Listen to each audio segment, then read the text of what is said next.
Welcome to the restaurant Toulouse Lautrec. Welcome to so many hotels. The restaurant Toulouse Lautrec, where the management takes great pride in presence, presented to you directly from Las Vegas, Nevada, ladies and gentlemen. Pitch hitting for Sammy Davis Jr. here is Hogan, better known as Mr. Ink Spot.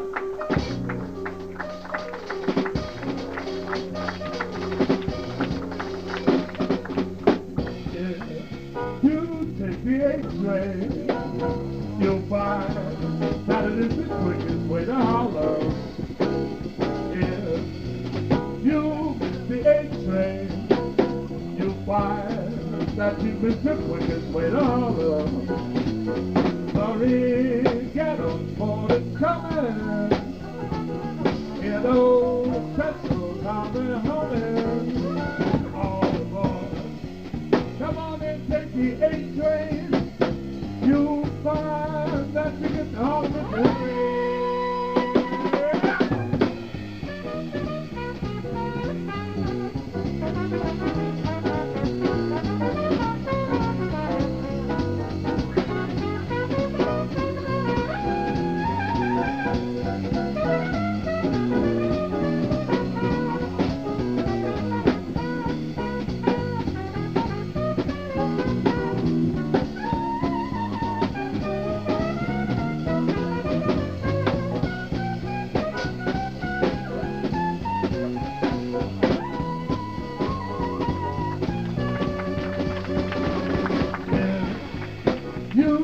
The A-train, you'll find that it is the quickest way to holler.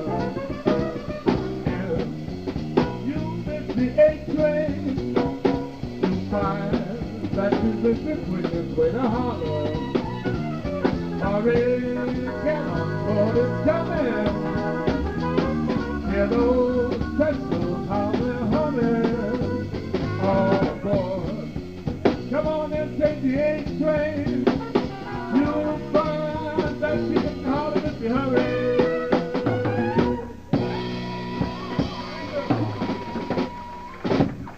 Thank you very much. Thank you for being here for our opening of a new week. We have a young lady here who's celebrating her birthday. Her name is Ann Eapen. This is for Richard and the gang right over here. Let's give Ann Eapen a hand. Would you stand up and take a bow, please? Ann, stand up and take a bow. Let them see how pretty you are. Give her a hand, ladies and gentlemen. Ann.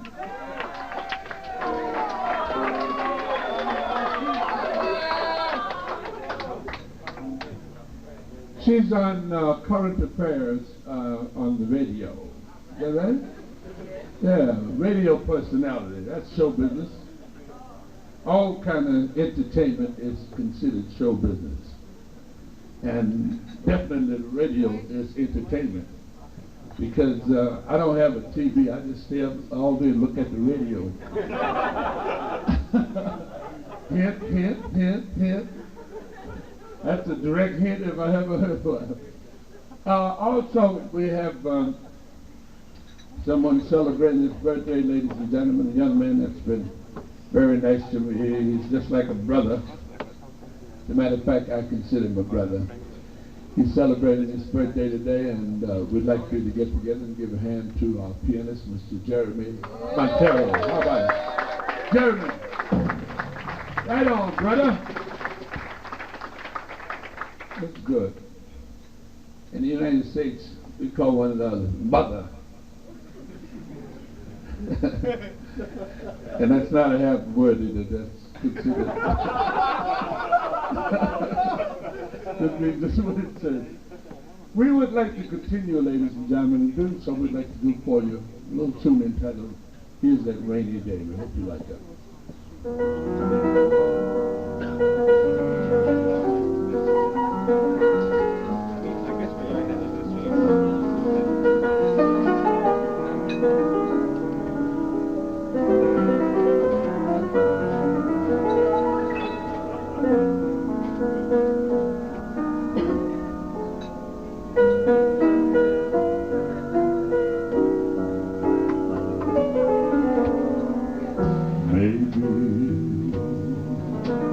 I should have said those leftover dreams. Funny, but here's that rain again.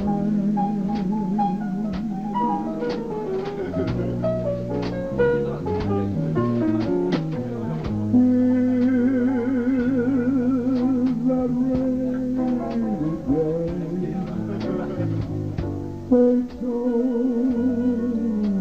me about, and I laughed at the thought that it might turn out this way.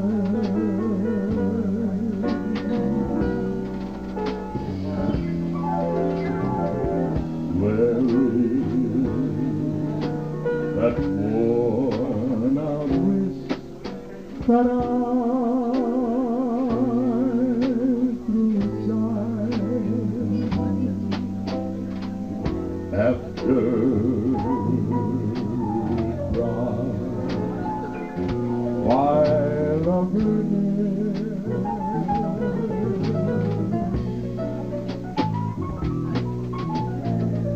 Funny how love becomes a cold rainy day. Funny,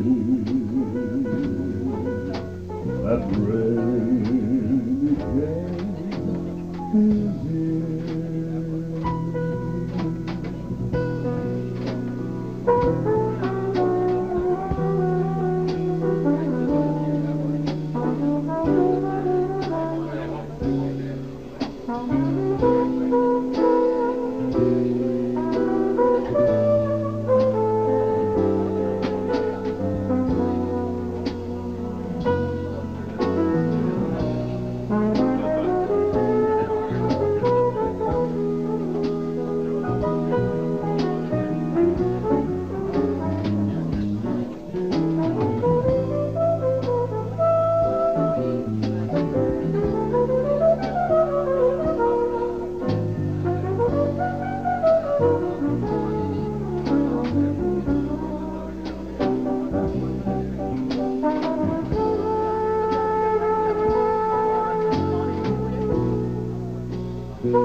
That worn out wrist that I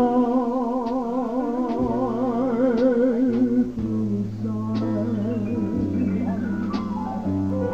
after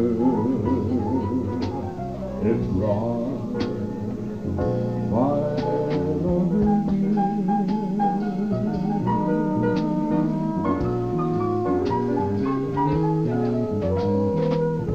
funny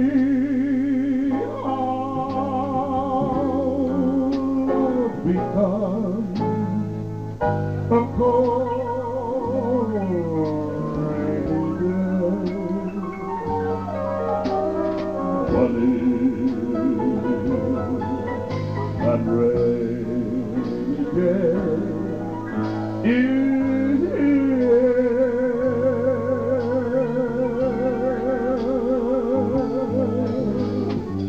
Funny, that rainy day is here.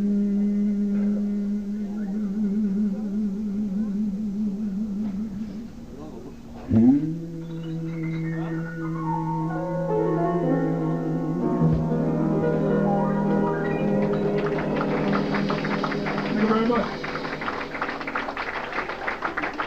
We'd like to dedicate this next number to the French-speaking people. This is I Love Paris, Paris. One. Yeah.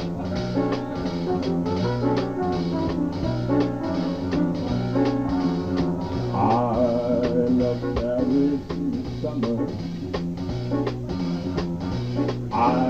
Paris in the fall. I love Paris in the winter when it drizzles. I love Paris in the summer when it drizzles. I love Paris every moment. Every moment of the year. I love Paris. Why, oh, why do I love Paris? Because my love is here.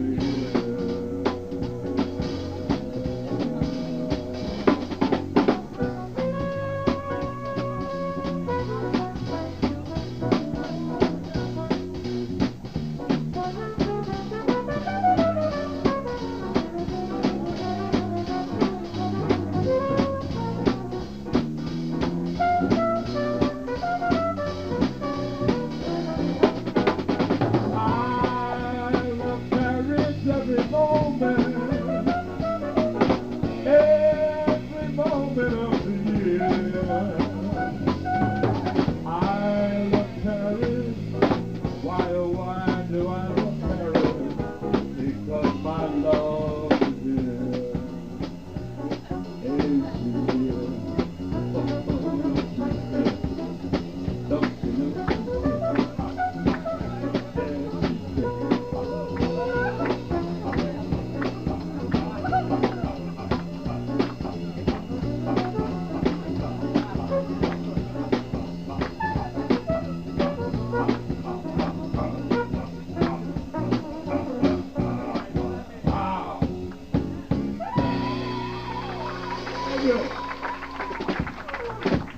Thank you very much. Oh, what a beautiful audience you are. Right here we'd like to do for you a tune that was written by Thelonious Monk, the late, great Thelonious Monk. He died a few months ago, and this was a very controversial pianist, but he was definitely a genius. And we hope you like Around Midnight.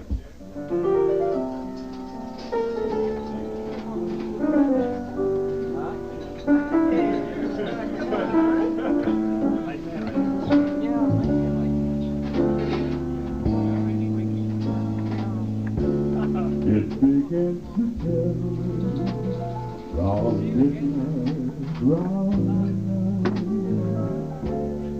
I do pretty well till after sunrise. Supper time and feeling sad, but it really gets bad round midnight. Memories always tell round midnight, round midnight. Haven't got the heart to stand those memories when my love is with you, and those midnight knows the truth. When some quarrels we've had be mended, does it mean that our love is ended? Darling, I need you. Lately I find you're out of my eyes, and I'm out of my mind. That our love takes wings some midnight, round midnight. Let the angels sing of your return. Let our love be sound when old midnight comes around.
When some quarrels we had need mended, does it mean that our love is ended? Darling, I lately I find you're out of my arms, and I'm out of my mind. Let our love take wing some midnight, round midnight. Let the angels sing of your return. Let our love be safe and sound. When old midnight, when old midnight comes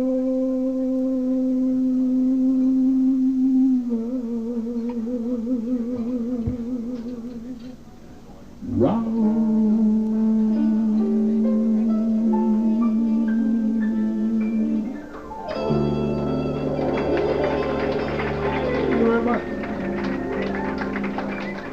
We'd like to take you on one of the biggest cities in the United States, a little tour.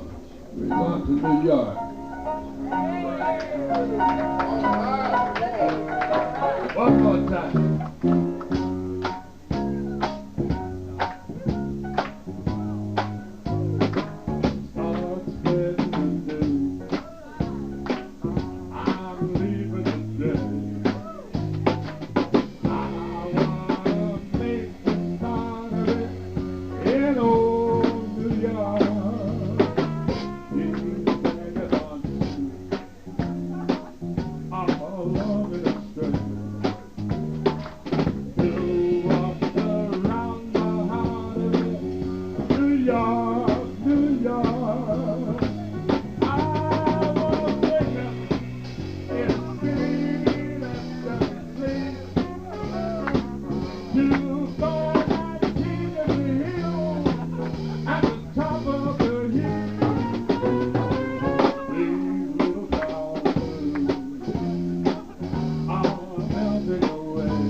was younger and I used to do songs like that, my hair would fly all over the place. It's flown. It has gone. And I kind of like it. I used to sing a song. If it wasn't for you women, I'd have my curly locks today. But I've been hugged, rubbed, and petted till all my hair was rubbed away. That's a fact. Ladies and gentlemen, I'd like to tell you a little story. You know, kids are very mischievous, right? Here's a little boy who was so bad. His mother said, "You've been very naughty." She said, "I want you to go in the closet and stay there until I tell you to come out." So he goes into the closet. About 10 minutes later, one of her male companions came by, and she began to get real amorous with him until she heard the key in the lock. She said, "Quick, hide in the closet, that's my husband." So this guy goes into the closet to hide, and the little boy said, "Gee, it's dark in here." He said, "Take this $20, kid, and shut up." So about 5 minutes later, the kid said, "Gee, it's dark in here." He said, "Take this 50, kid, and shut up." The little boy said, "This is a pretty good record." He said, "Gee, it's dark in here." He said, "Take this 100. It's the last money I got. Take it and be quiet." So about 10 minutes later, the husband leaves. This fellow comes out of the closet. He goes off. The little boy comes out. He's counting the money he's made. The mother said, "Where'd you get that money?" He said, "Well, I was in the closet, and every time I said how dark it was, this guy gave me some money." She said, "Well, give me that money, and I want you to go to church and confess your sin. You've been a bad boy." So he goes to church. As he gets into the confessional booth, he says, "Gee, it's dark in here." And the priest said, "Don't start that again, boy."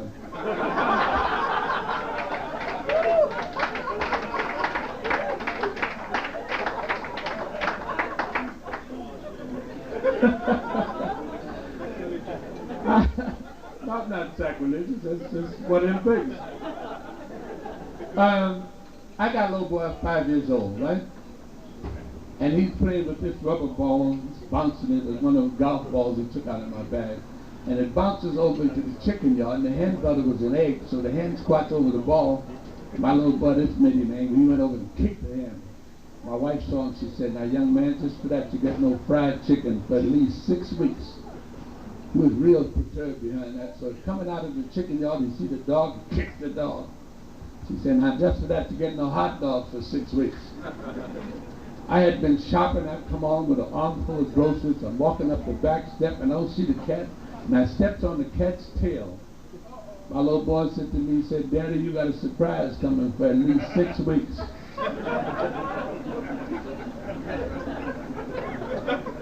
What can I tell you?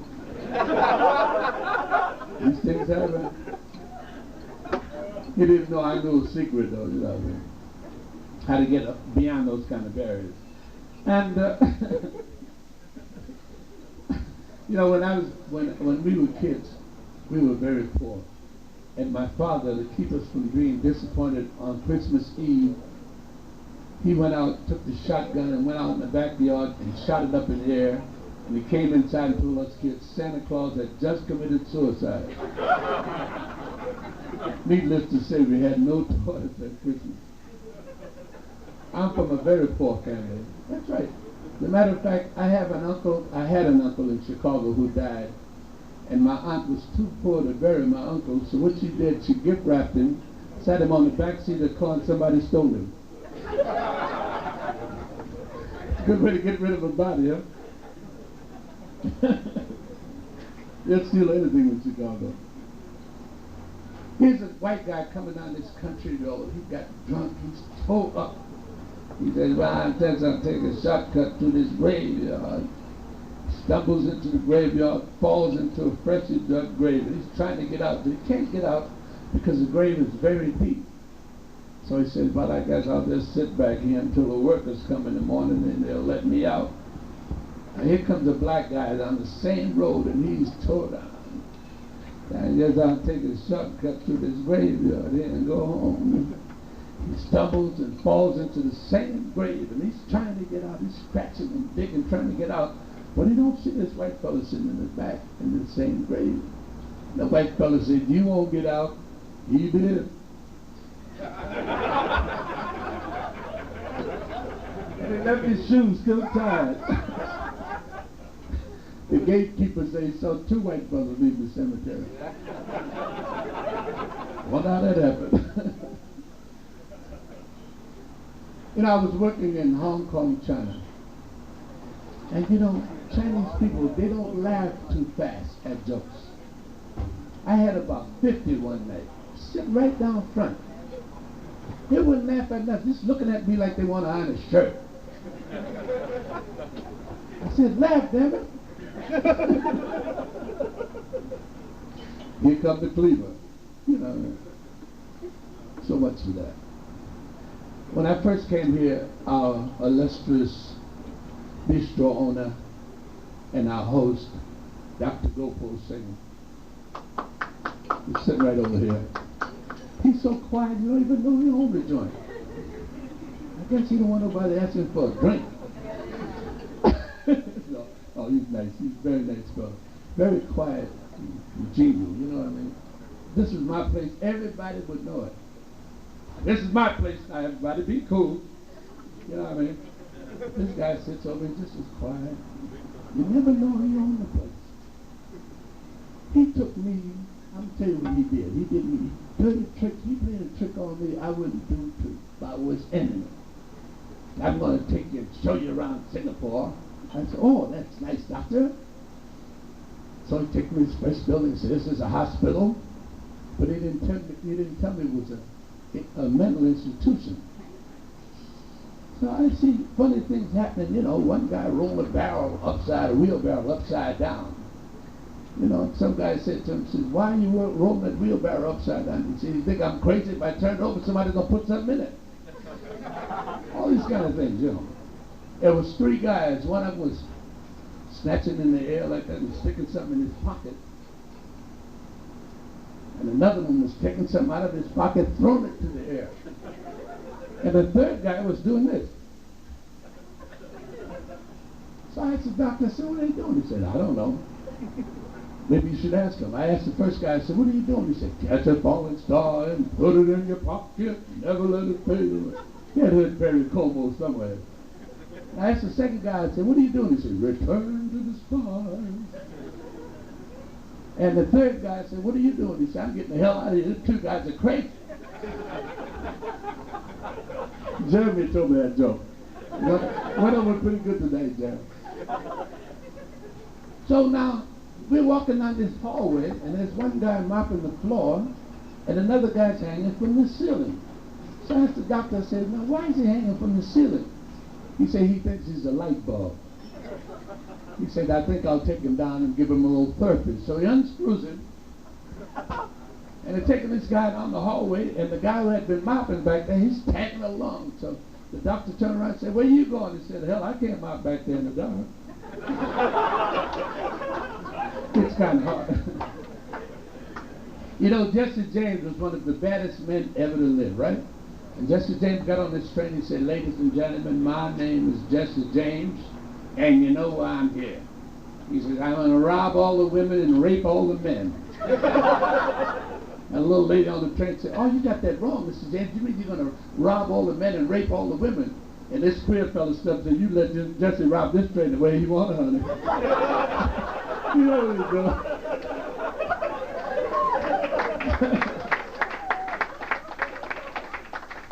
I told that joke Saturday night, and 3 guys followed me out of here.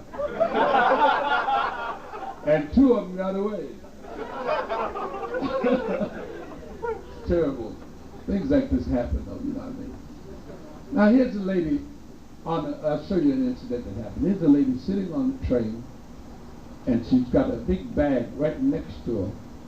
This bag is occupying a full seat, so this fellow got on and says, "Madam," he says, "I'd appreciate it very much if you put your bag on your lap so I'll have a place to sit on the train."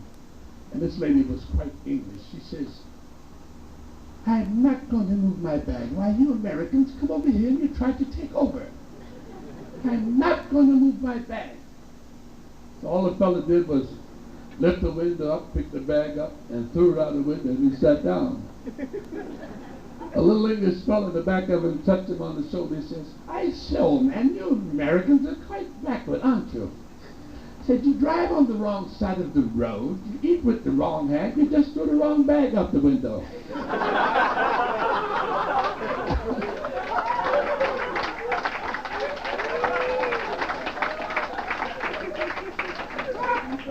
That's another way to tell that joke. If I was in a different crowd. See, and there's a difference. There's a dog there too, you know. But we won't go into that. You can figure that one out for yourself. Right?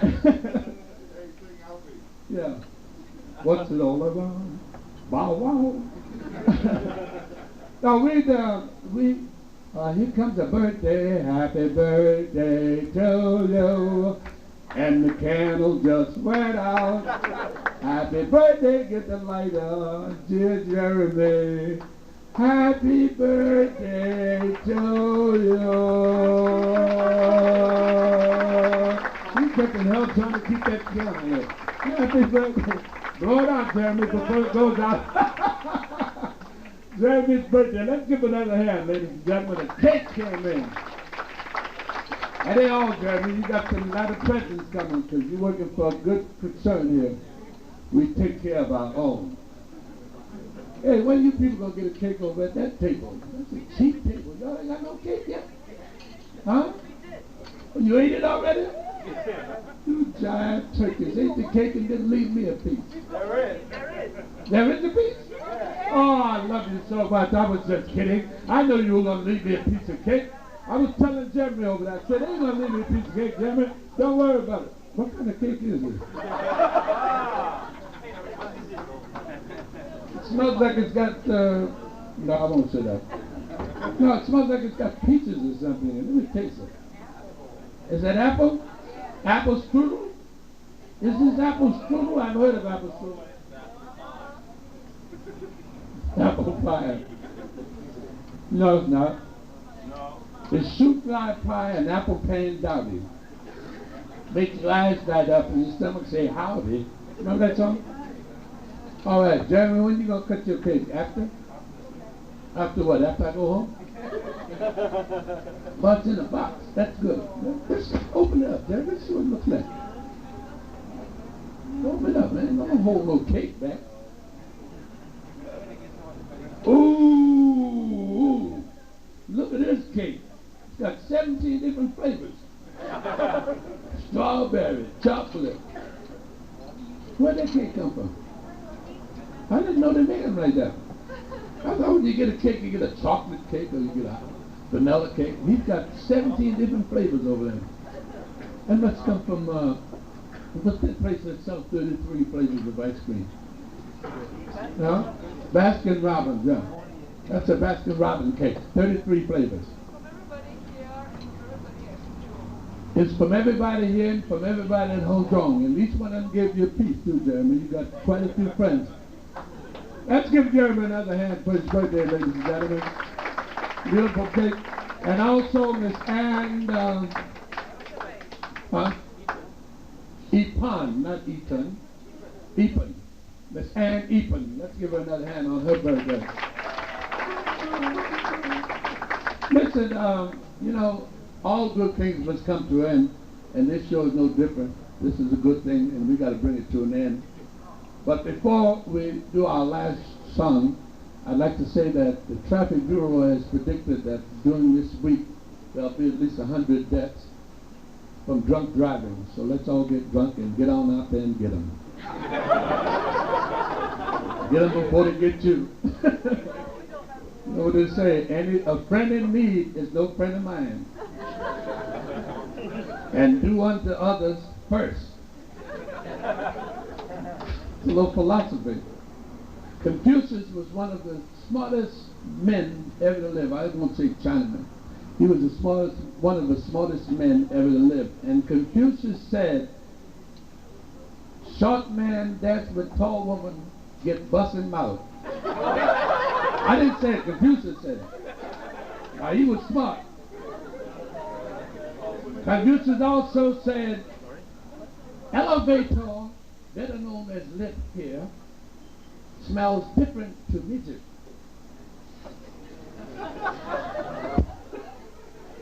You got to think about that. That's the thing, if you're a midget, you're standing about like this. Everybody in the elevator is standing about this tall. So naturally, I'm not going to explain it. Yeah, I think everybody knows. So remember that. If you're a midget, be careful when you stand in the elevator. Stand in the front. That's my advice to all midgets. Stand in the front of the elevator. Huh? You said that. I didn't say that, no. I don't know, I told you. I don't know, I told you. But anyhow, incidentally, ladies and gentlemen, I want to say it's a pleasure working for you. As a matter of fact, it's a pleasure to be working anywhere. And you know, we couldn't have possibly had a show without a band, so let me introduce the fellows in the band to you, and you give them a hand. First of all, Mark's on the drums back there. Young man who plays a whole lot of drums. Let's give Terry a hand, our drummer, ladies and gentlemen. How about it? Sonny, I'm sorry. Sonny, you look like Terry tonight. I don't know why. On bass, ladies and gentlemen, a very wonderful fellow, very wonderful musician, Romy. How about him? Have a Romy. I didn't say Romy. Oh, Romley. I keep calling him Romley. Why didn't you stop me in the first place? Romley, I'm sorry. And I better call his name right because he's got a daughter that's a month old and she'll punch me right in my eye and give me a black eye. Maybe a white eye. Would it be a white eye? Okay. On trumpet, flugelhorn, Congo drums, and anything else you can get on. This is Terry. Let's get Terry here. No, he's not like that. He's a nice fellow. Over here, the leader of our group, who's just celebrating his 21st birthday. Second time. I don't know. How old was you? 23. Damn. I was 23. Let me see. Where was I at? I can't remember. No, not at 23, baby. No, I was bigger than that. As a matter of fact, I was 21 after the Japanese bombed Pearl Harbor. I was 21 the next day. So I'm 62 now. And looking good. Looking good, baby. Not feeling so good, though. I've been having a pain in the back. I've been having a pain in the back for quite a while. You still got dirty minds. So you say a pain in the, everybody thinks you're going to say diarrhea, you know. No, in the back. It's in the lower part of my back, though. It's close, if you think about it. This is Jeremy Montero, ladies and gentlemen. Let's give him a hand. Jeremy Montero. And together they're known as Jerem Z. And incidentally, we have another establishment that's opening the end of this month. It's called the Rainbow, and it will be located in Ming Court. Ming Arcade. And I understand the group will be appearing there, and so will I.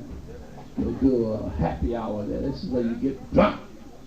Happy. Hey, baby, everything is cool, you know what I mean? The devil made me do that. That's what you call a happy hour. You just let your hair down. You know, if you don't care to let it down, if you don't care to let your hair down, you can take it off and check it at the check room and pick it up on the way out. You know what I like to kid around with the audience because I feel like I'm a part of you. I don't like to feel like because I'm a celebrity, you know what I mean? Some people get their nose in there. Oh, I'm a celebrity, baby. Yeah. Don't be touching me. I'm a celebrity. You know what I mean? I don't care. I don't go for that stuff. If you want my autograph, you got to ask for it. I go around asking people, would you like an autograph? You know what I mean? I believe it's being for real, you know what I mean? And so if you see me out in the audience, ladies and gentlemen, feel free to feel like I'm a friend. If you want to buy me a steak or something nice, I mean, slip me 20 or 30 bucks here and there. You know. I appreciate it because I'm a poor fella. I need it. No, really, I don't need it. My son needs it. He's constantly begging me. You know what trouble you have with him, don't you? That's Jeremy's father right there. You know what I mean? But well, them sons always need something, right?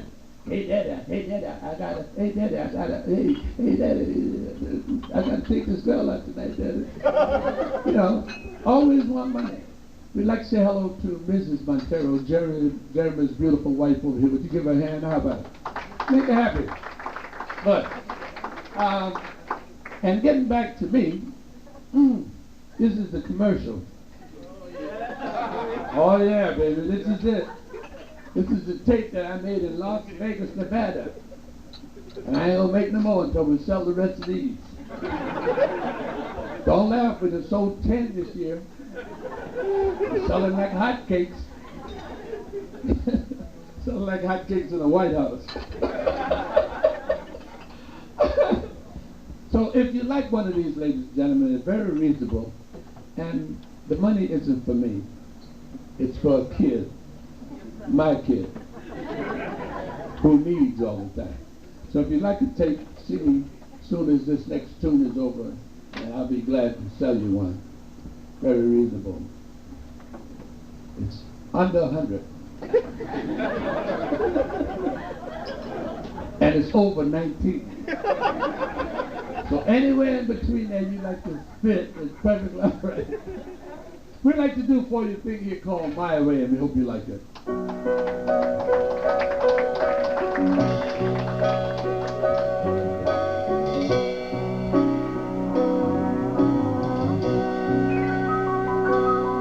And now the end is near, and so I face the final curtain. My friend, I'll say it clear, I'll state my case, of which I'm certain. I plan a life that's full, I